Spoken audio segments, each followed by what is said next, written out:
Here we go. Thank you, people. So if you feel comfortable sharing, then it'd be great to know who you are and what brought you here. And while other people hopefully join in, and we'll get started proper in probably about 5 minutes. How does that sound? So anybody want to? Are you going to ask which ones are going to volunteer first, or are you going to pick us? Well, no, it's all a volunteer basis, because if you don't feel like comfortable sharing, then. But I know, Rosemary, you're pretty comfortable. Okay. Well, I've known Gina through Toastmasters, so I don't know which other ones of you are on Toastmasters. No Toastmasters here. Yep. Okay, there we go. And you and I had gone to a conference, and they suggested that we end up being, like semi-bunkies. And not only did we become friends, we've had a good time together. So there we go. And she's going to be on my radio show in a few weeks, because I have a radio show that's down here in Milton Keynes. That's where I'm from. Despite the American accent, no, I'm not coming from over the ocean. I am not too far away. Well, and I'm here because you invited me. Irina and Frankie are both from over the ocean anyway. So actually, everyone in this room right now, because Carol's still looking to join us, are all originally from over the ocean. Yeah, I just woke up. It's 8:30 here in the morning. I was shocked when I found out. I was like, oh my God, it just rolled a little bit. But I met Gina through the Symptom-Free MS Summit, where she spoke. I have MS too, so we're dealing with that. And I've lived I was diagnosed 12 years ago. Now, it was all fine until 2 years ago or 3 years ago. It all went downhill. So now I'm trying to heal from that. That's why I'm on a healing journey. And I'm in the US now. I'm actually from Germany, but I live in the US now. Yeah. Which part? Because if you're on the West Coast? Yeah, LA. Oh, I used to live in Monterey Park for 8 years. Nice. That's not far. Yeah, I know the area there. That's why I was curious. Yeah. Oh, how exciting is that? How excited. Hi, Hayley. We're just saying hi to everybody basically as they're coming into the room while other people are joining us. So Frankie, would you like to say hi? Sure. My name is Frank. I live in Canada right now, but I live in different parts of the world. I met Gina through an online function that we did. I don't know how our paths crossed, but I can't remember either. A while. I have progressive. I got diagnosed primary progressive MS. I got diagnosed, let's say 8 years ago, and it's been going downhill, but I still persevere. I guess I was a soldier in the past life, so I just keep on going, and I don't care what other people say behind me, So I don't have as many friends as I'd like, because I just don't quit, and some people like to. But anyways, nice to meet everybody here. I hope everybody's happy. Hi, Michelle. Lovely to see you here. I'm on here twice. I don't know quite how that happened. I think it's mic's off. To turn it back on, slide the switch on the back of Google Home. Hi. Oh dear, what have you turned off, Frank? I don't know. I got this new gear, and I'm still trying to work it. Still trying to figure it out. I don't know how to call it Siri or Alexi. He won't answer to those two names. So if you know any of other names that I could call it, usually works. Oi. Yeah, oi, do this. Oi. So just while we're waiting for a few more people to join in, if anybody else is coming, we're just doing some little introductions. So Hayley, Michelle, if you feel comfortable, then we just what brings you here, and and who are you? So I'm Michelle. Well, obviously you and I have chatted on many occasions. Sorry, Hayley, you go, and then Michelle. Sorry. That was my mistake. Right. Sorry. I thought I'd come along because it is about having some fun and just meeting people, like-minded people that don't take it too seriously and sort of want to hints and tips, really, ideas, and just meet people around the place. Cool. Sounds good. Sorry, Michelle, I interrupted you. There's two other sorry, people Michelle. at the same time. So, Michelle, say hi. Okay, that's okay.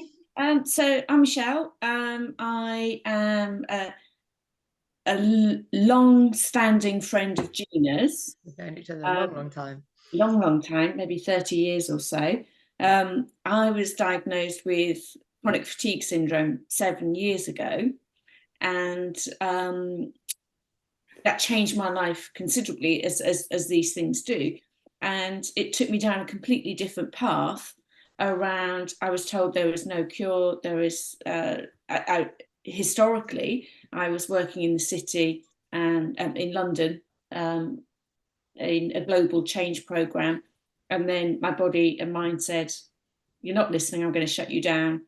And so the work that Gina and I always do is about how you recover, how you heal, and how you I'm not quite sure how to use the right terminology, but just not accepting what I was given as a diagnosis, not accepting the prognosis of what was. I think that's more it, isn't it?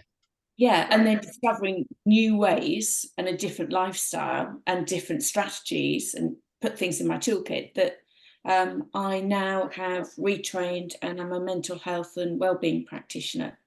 I still have elements of my condition, but where I was diagnosed, this is your life, you need to work it.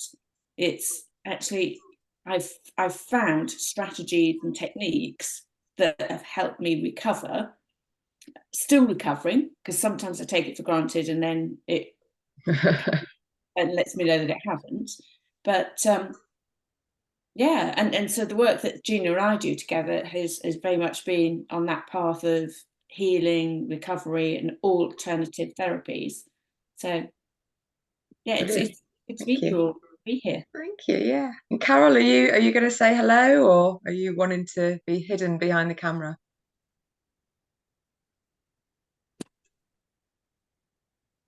Not hearing anything. Anyway, okay. So thank you so much all for being here in the first of this Happy Healers Brigade event, because as Hayley rightly said, I think, yeah, healing can feel a bit serious sometimes, and it can also be a very lonely path to follow, because getting diagnosed with anything changes you, and as Michelle pointed out, it does. It forces you to change in ways that none of us really would have chosen to change. We thought we were quite happy where we were, but actually, maybe if we're really, really honest, there were parts of our life that wasn't right. Certainly, this has been my experience. And so today I want to discuss that and just open up really to discussion around what an illness can be in a way of a teacher. What is it teaching us? But before I do that, I want to share with you and take you through an immersive experience of getting grounded, of feeling relaxed and being in this space. And I'm learning more and more about breath work at the moment. I still definitely wouldn't call myself an expert, but I'm on that path to becoming, which is an ever-evolving path. So for the first 5 or 10 minutes, I invite you just to take a pause. I'll ask you to all mute if that's okay. Just to let you know, the other Gina Dallison in the room is actually my VA, a gorgeous lady called Chigo. And Chigo, if you want to come on and say hi, feel free to do that. He's actually all the way from Nigeria, so she's going to be looking out in the chat in case I miss anything, and also be sharing some links and stuff. So that's who she is. But in the meantime, let's just take a breath. So feel yourself supported by whatever furniture is beneath you right now. Oh, somebody else coming in.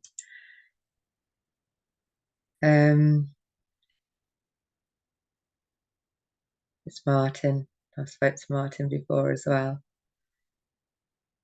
And just allow your breath to release out.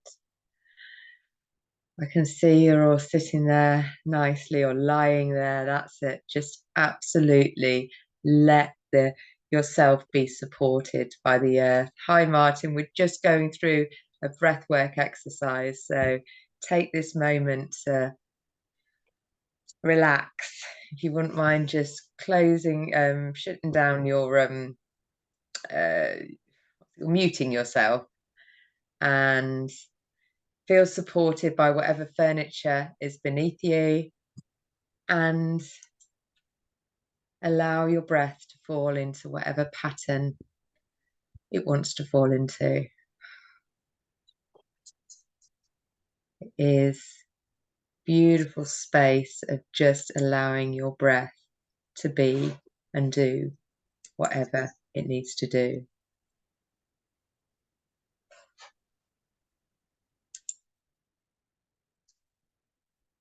And again, just notice. When I've done breathwork exercises before, it's around the box breath or breathing in and holding and letting go. This is a lot more fluid and a lot more free. So just encourage you to allow your breath to fall into whatever pattern feels comfortable, and just to notice it. Bring real awareness to your breath. Because often when we bring awareness to our breath, we'll notice it doesn't fall into a regular pattern of in, out, in, out. It's following its own journey. And every breath is slightly different. It's like every person is slightly different. Just like every leaf on that tree is slightly different. So this breath is like a connection to the divine. It's a connection to our source. Just allow that to be whatever it wants to be.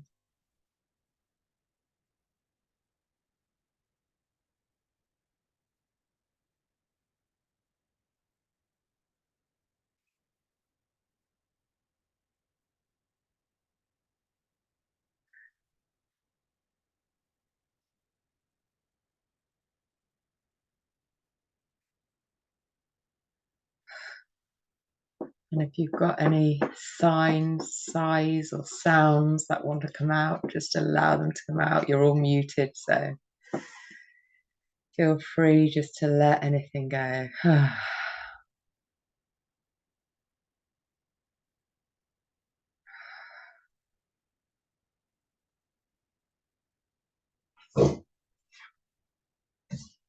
And bring your awareness to your heart, and notice how your heart is moving with your breath.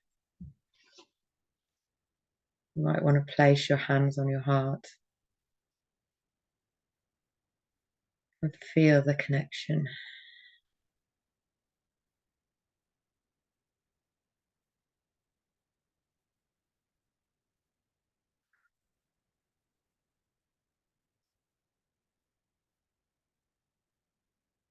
And feel the connection of the earth beneath us.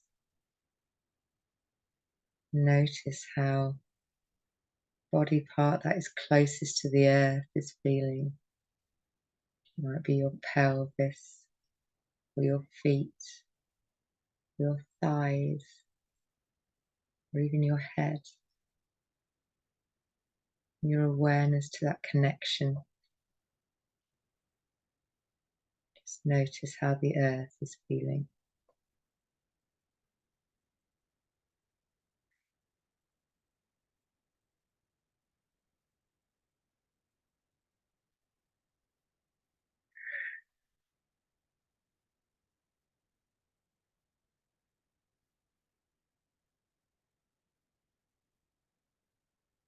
Notice how your eyes are feeling beneath your eyelids.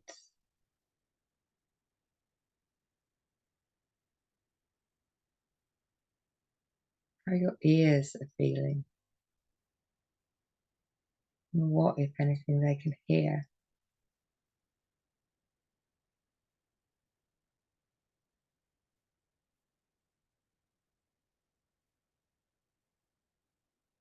Notice how your skin is feeling, the vast expanse of your skin over your body.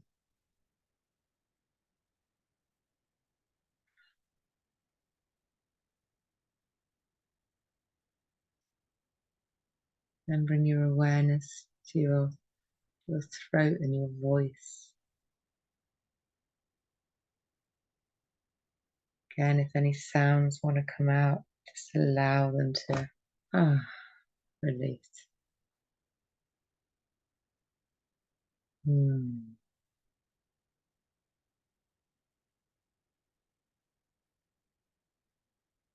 Notice the connection, the closeness you have to your body, to the earth,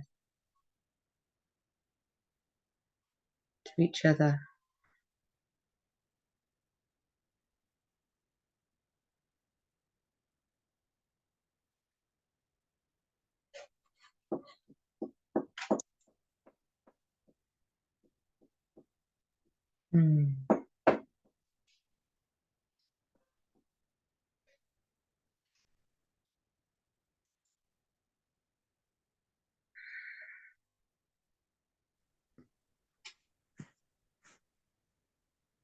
And bring your awareness back to your breath. Notice if it's changed.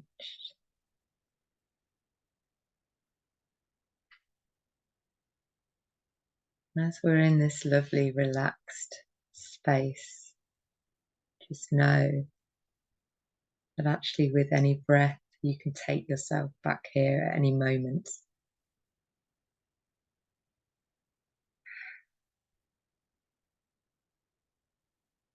And just by connecting to the breath throughout the day, every now and again, will help your body stay into a place of what I've been calling the ventral state, which is the opposite to the fight or flight state that we tend to be in a lot of the time because life is busy. Life has a lot going on. Yet when we're in fight or flight, our body cannot heal. A body that has got so much power and so much ability if we just allow it. So by allowing this, your breath to be, allows healing to take place more and more.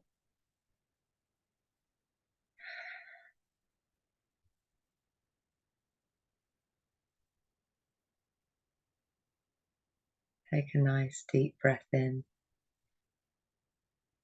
and let out a nice sigh. And then gently bring your awareness back to your body. Be stretching out your arms or your hands or your wrists or your legs. And give yourself a little wiggle. Give yourself a nice hug. And gently bring yourself back into the room.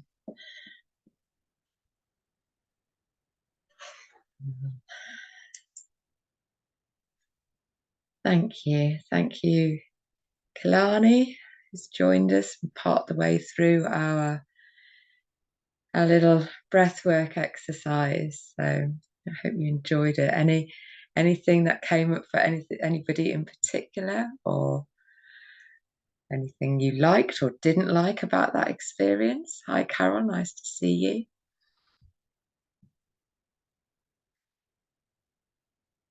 She just want to sit in that space for a little bit longer, which is a nice space to be.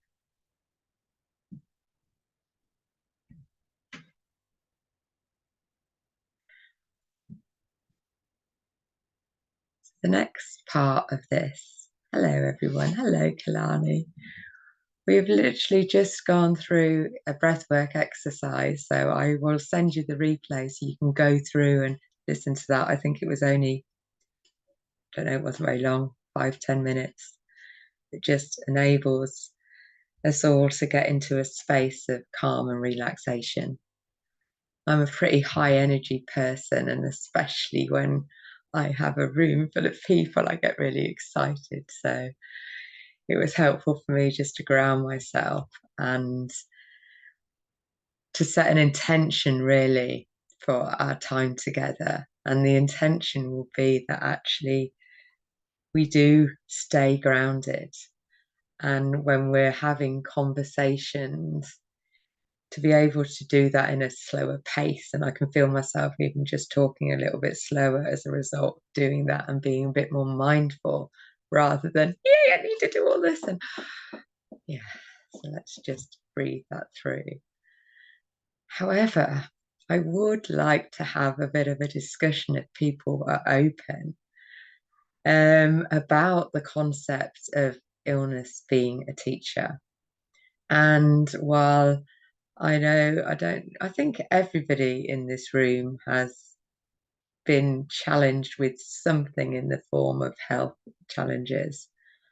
In which case, whether they're still living with them fully or whether they're still learning to live with them or whether actually they've come out the other side and are feeling, actually, I'm feeling well now, or as well as I have ever felt, I don't know. But actually, when illness comes upon us, and in this world that we are living in, chronic illness is on the rise. There's loads of different reasons for that.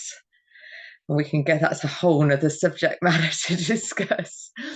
But rather than looking at the reasons for the rise of chronic illness in our world, I'm intrigued and curious about your thinking about what is it your particular challenge with illness, and whether that's a particular illness like MS or whether that's particular symptoms that you are experiencing, what maybe that they've taught you already, what have you learned as a result of going through your health journey so far, and what maybe could it be teaching us? And maybe that's the more interesting piece.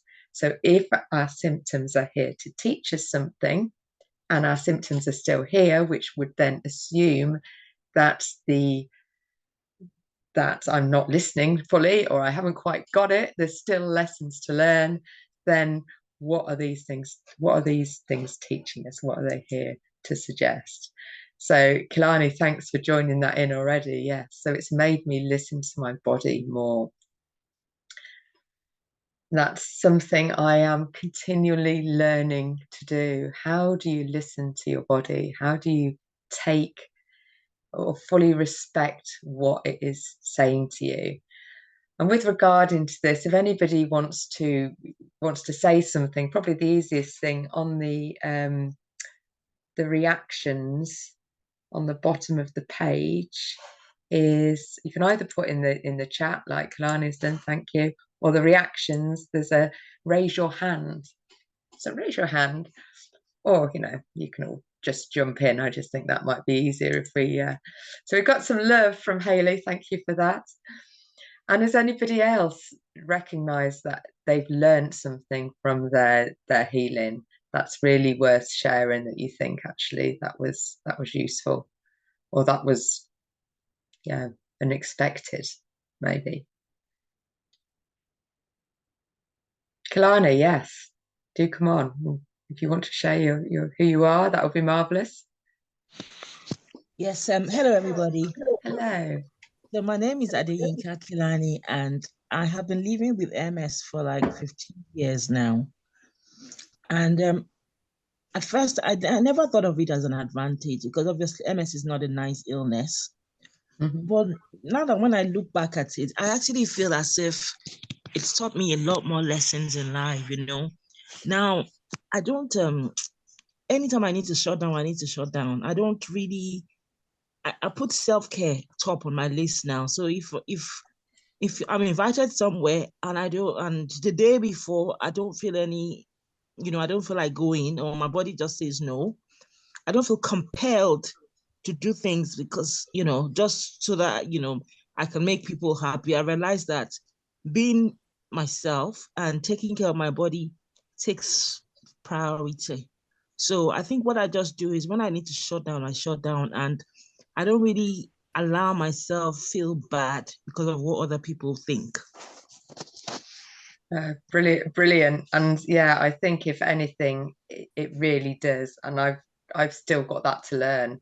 I must say, I've definitely still got that to learn, because with the excitement of building a business and connecting with people, it takes a lot. And in amongst all that, my body's still there. So thank you so much for sharing. That is, yeah, probably number one, how to prioritize ourselves in this busy world. And yeah, Hayley, what would you like to add to that? I'd just like to add that I'm actually nicer to my body as well, because, Yes. you know, knowing that I have to rest. Before, I would just, because I have fibromyalgia as well as other things, spondylitis, stenosis, all those, but it was powering through, thinking, oh no, it's fine, I'll deal with it. Because I'm a trooper and I can do it. I'm a true one, I can do it. And then, excuse me, then suffering for days after. Whereas now I kind of have my spoons and think, right, well, I'm on spoon 5, so I know I've only got a couple left. So I'm nicer to my body, and I allow, definitely, as Kalani said, I allow myself to say no without any guilt now. And, you know, and if people don't understand, then I say that's their issue, not mine. Brilliant. And for anybody that doesn't know the spoon theory, does anyone else know the spoon theory? Have they heard of it? Oh, sorry. Yes, I actually use it as well. Sorry, say that again. I said I use the spoon theory as well. I mean, that has been my coping strategy since maybe like 5 years of my MS. I allocate spoons, and if my spoons are not there anymore, I just shut down, and I don't apologize for it.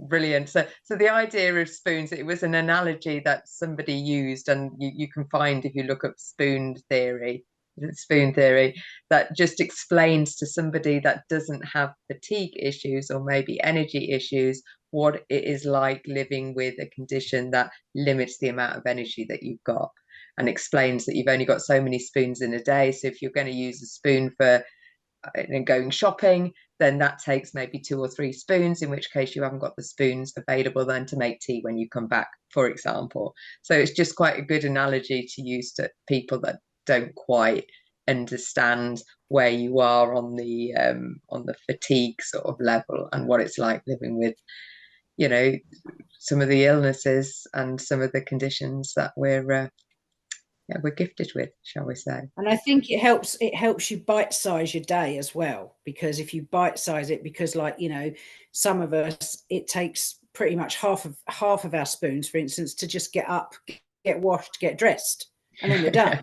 You know, so Yeah. you're like, well, I haven't got many spoons left, so what do I do with that? So it's kind of bite-sizing the day and kind of looking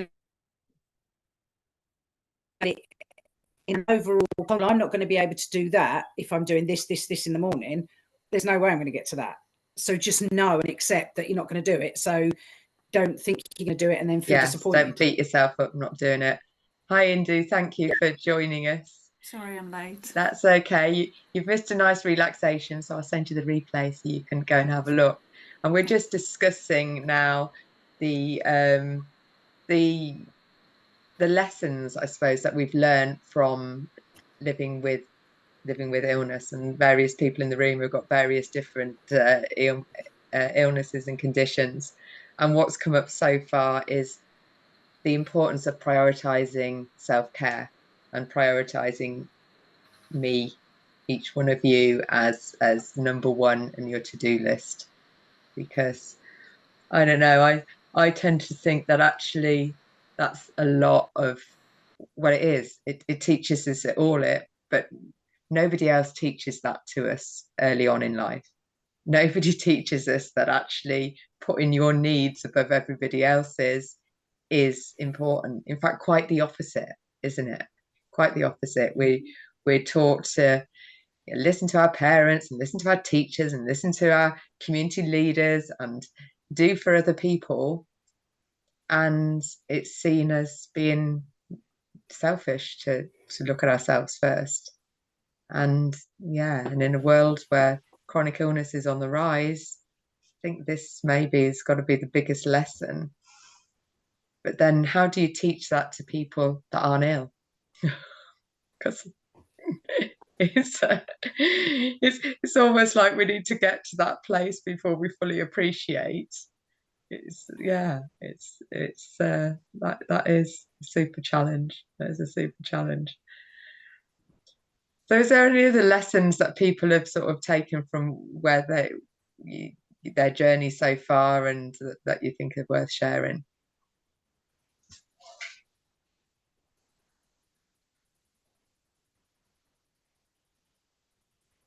Hi, Gina. Hi, Frankie. Thank you.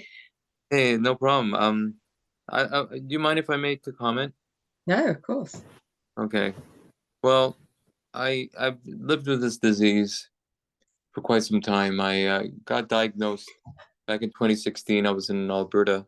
I was working and living in the Rockies, and it took me about a year to finally get diagnosed. And when I got diagnosed, I remember the nurses coming up to me, saying to me, "Oh, these are the superfoods you need to take, and this and that."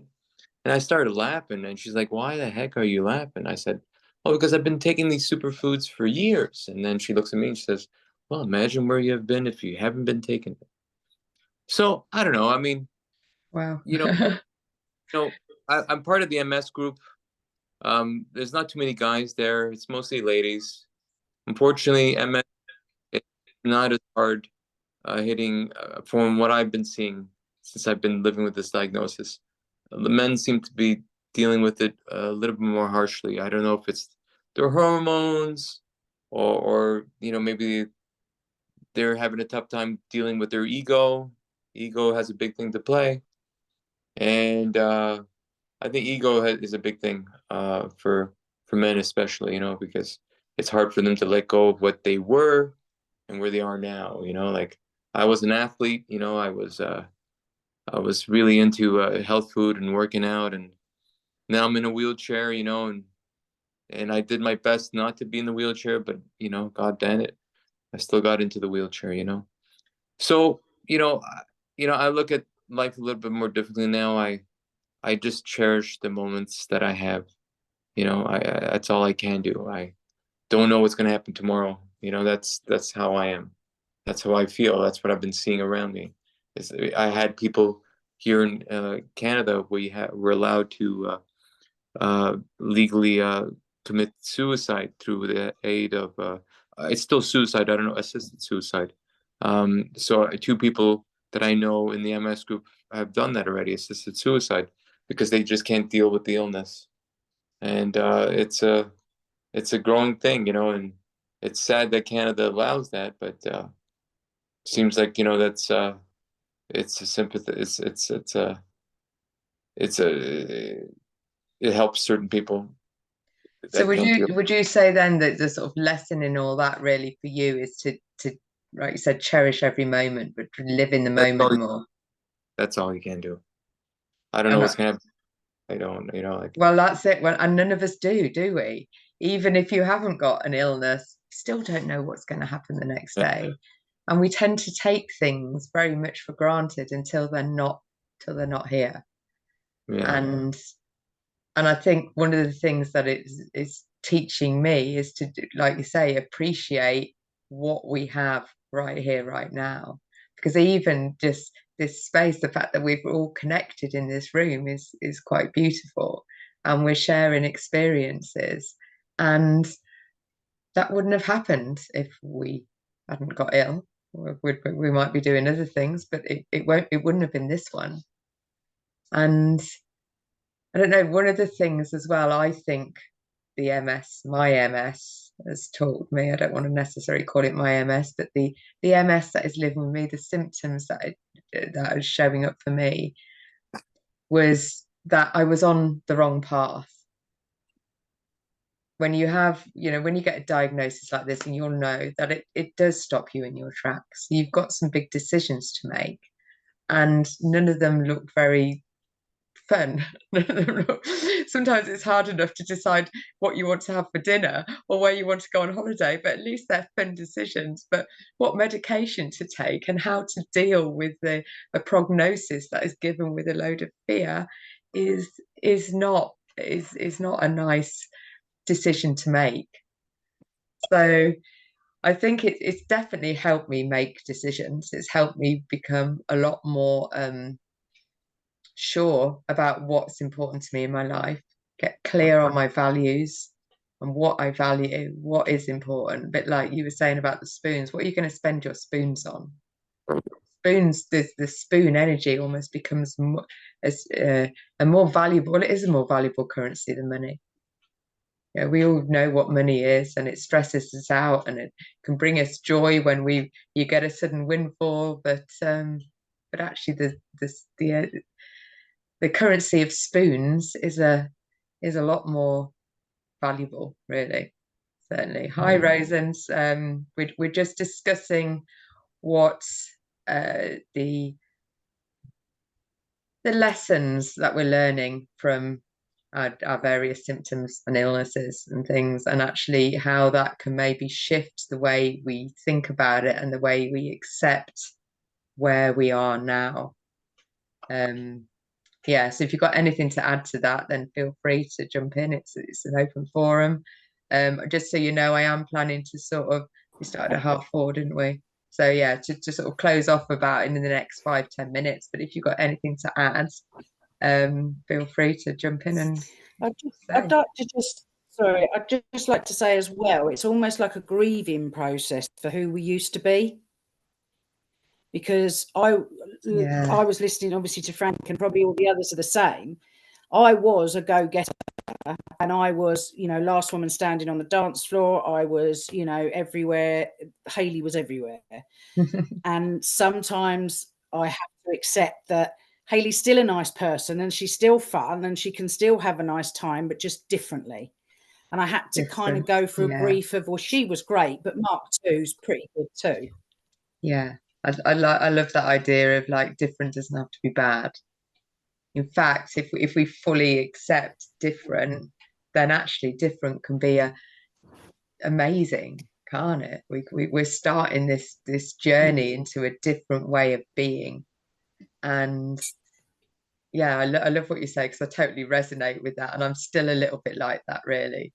I don't quite have the spoon problem, but my legs, but it's interesting that we're talking about that, and I love how we're talking about this, because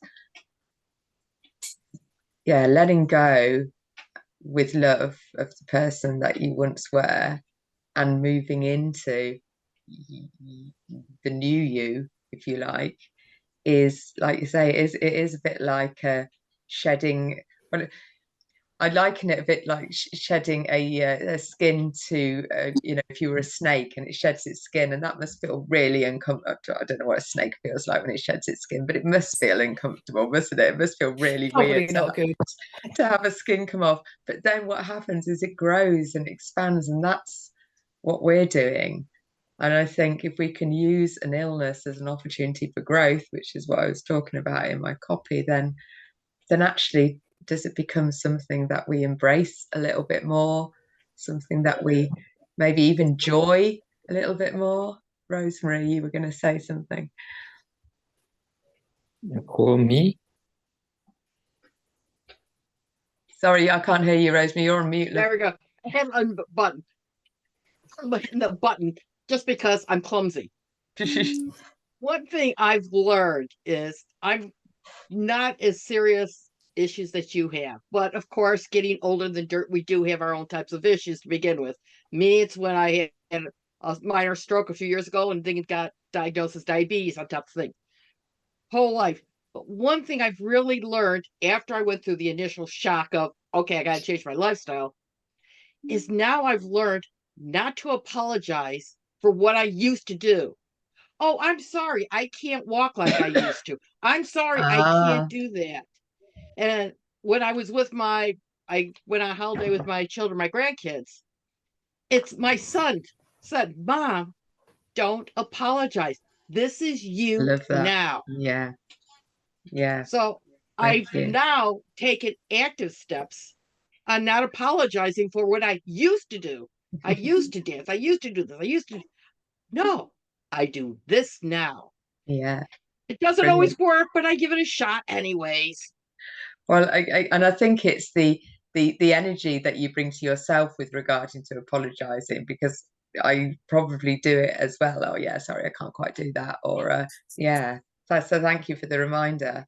Let's not apologize for perceived limitations, and let's celebrate what we are doing, because everybody in this room is an amazing human being that is doing amazing stuff with amazing challenges.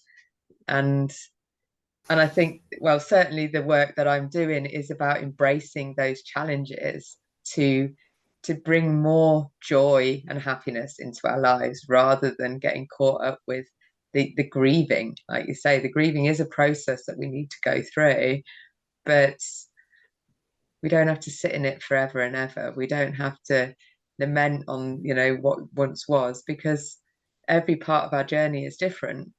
When we're young and we've got the body of an athlete and we're able to dance all night and party hard and all the rest of it, it's they were fun times. And if you experience them times, then absolutely embrace them, but you don't want to hang on to them, because the next part of our life might actually be even more exciting and even more beautiful if we can allow in that energy. I think that energy of possibility. And just because we're different now, different isn't bad. Different could be amazing. It's like the butterfly is different when it comes out of that chrysalis. It's not the same as the caterpillar. Okay. Does the butterfly worry and grieve about not being a caterpillar anymore? I don't know. Possibly. They have little moments when they're getting all mushy in there in the chrysalis and changing up. But be our butterfly and move forward into a beautiful, beautiful space. Thank you so much all for participating. Are you off, Michelle? Or do you want to say something? Come on, then. Come and say You're something. very sweet, Gina. Thank you. Thank you. So in terms for me, with my journey, has been acknowledging and accepting where I am, because historically my life was one way, and then it all, with the hospitalization and diagnosis, and just my life was completely different. And I think one of the things that I found really, really helpful is accepting how I'm feeling or what's going on right now, and acknowledging it without blame or without judgment or without I should do, I ought to, this was my life before. And I think that is oh, sorry, my dog's just heard a dog, so she's yeah, that's Sophie. And so I think that acknowledging where I am right now, and one of the things I say with my clients is sometimes it's okay not to be okay, and that's okay. Yeah. So it takes away that judgment, and I feel that that's been really helpful for my experience of improving, healing, and just when I was diagnosed and this was my life and there's no cure, and that was it, and just going, this can't be it. But then understanding the feeling wheel and all the feelings that I felt, and it's okay to feel that, and acknowledge it, accept it, allow it to be. And that's really helped me with my healing journey, to just go, sometimes it is really just shit. And I don't need to, you don't need to polish it. I don't need to polish it. And just sitting and acknowledging and accepting how I feel right now has really helped me to then go, okay, so I'm feeling that, and I don't feel guilty. I don't feel bad. I don't feel judged. I just sit with it. And I think it sits with the spoons, the elements of the, you know, the communication, and just saying, yeah, I'm not okay right now, and that's okay. And then you might feel differently a little bit later, but to take away the pressure and just accepting, acknowledging what's going on right now, that was a really big part of my healing journey. And you're just such an inspiration, Michelle, because I've obviously been part of that healing journey and seen you, you know, from not being able to literally barely function, really, to what you're doing now. So it just goes to show that where you are at one place doesn't dictate where you're going to in the future. It just means to being able to change up, and that's work that we're doing really around helping people make those changes, because making changes is never easy anyway, especially when they're forced upon you, and there's a big resentment piece, and there's an anger piece, and all those emotions that are coming up that we need to process, and the grieving piece, as Hayley said. So it's massive. So thank you all so much for being here. I've put a link in the chat. If anybody basically wants to know how my coaching can help you move forward with your healing journey, or anything's resonated with you that you think, actually, I want to make some changes, or I want some help in making some changes, then book in a little call with me. I've got some half-an-hour slots that I've opened up so we can have a little chat. Or even if you just want to connect, that's cool as well. But I've got quite a lot going on the next few weeks, so there's not much slots there. And I've got to manage my energy. I've got to manage my spoons, haven't I? So, but yes, you're here, there, and everywhere. You're everywhere at the moment. I know. It's wonderful to see it. I have a little bit. Wonderful. Thank you, and thank you so much for everything. This is first session, and we will be doing more, but not week on week yet. I'll be doing another one probably in about a month's time, when I'm calming down a little bit, or am I? I don't know. We'll see. You'll never be calm. No, not too well. I'll be calm, but still on adventures. So in the meantime, thank you so much all for being here and supporting me, and thanks for the amazing discussion that we had. I think we could, it's one of those you can just keep talking and talking, but hopefully it's been helpful.